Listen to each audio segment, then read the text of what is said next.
Dan fakta pahitnya, sistem itu paling suka sama yang namanya itu kelas menengah.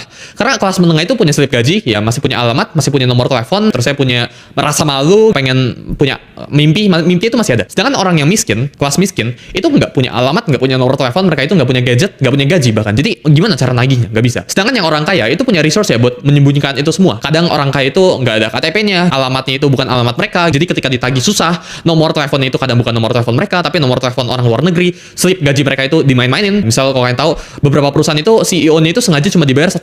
Biar apa? Biar taxnya yang mereka terima itu nggak besar. Orang kaya itu punya struktur dan punya resource-nya buat tanda kutip ngebeli hukum, tanda kutip. Sistem itu paling suka sama yang namanya itu kelas menengah. Karena yang menengah itu paling gampang buat ditagih. Ketika misal bank itu nawarin KPR rumah, ya itu biasanya ke orang yang menengah. Ya bank itu nggak mungkin nawarin KPR ke orang yang miskin atau ke orang yang kaya. Orang yang kaya ini bakal langsung bayar cash. Orang yang miskin ini nggak bisa. Bahkan nggak punya rekening. Marketplace ya itu nawarin pay later atau cicilan. Dan ini nggak bisa ya. Kelas miskin itu nggak bisa pay later, nggak bisa cicil juga sama sekali. Orang kaya itu nggak mungkin cicil. Orang kaya itu langsung bayar cash. Sedangkan yang bayar cicilan atau pay later itu siapa? Yang menengah.